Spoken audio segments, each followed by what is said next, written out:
Stay until the end, as you will choose how the story continues.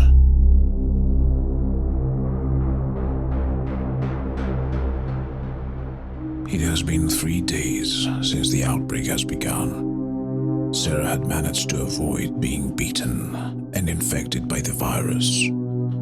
She had watched in horror as her friends and family were taken by the infected, turned into mindless, flesh-eating monsters. Sarah has found a small abandoned house on the outskirts of town. It was isolated, but it was the best she could find. She had enough supplies to last her a few days, but the isolation was taking its toll on her. One day, Sarah found a radio. It was old, but it still worked.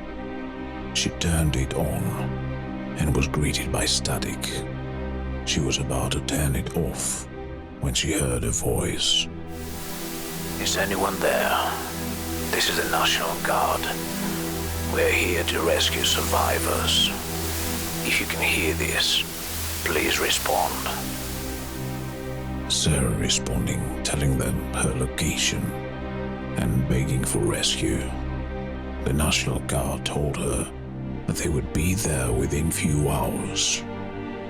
But as she waiting for the National Guard to arrive, she heard a noise outside. It was a person, not one of the infected. Please, let me in. He begged. I've been out here for days.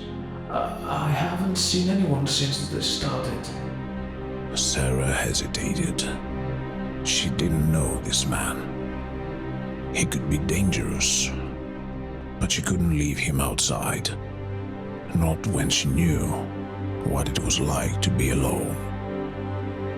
She let him in and gave him some food and water.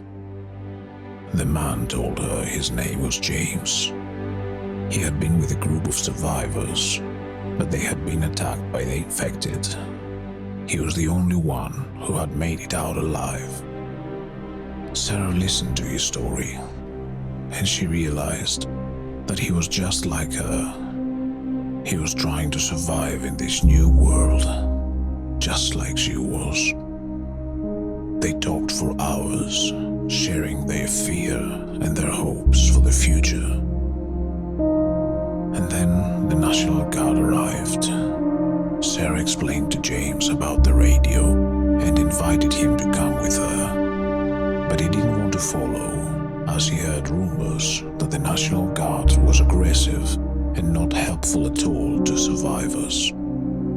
Sarah was torn. She could leave with the National Guard, knowing that she would be safe, but she would have to leave James behind.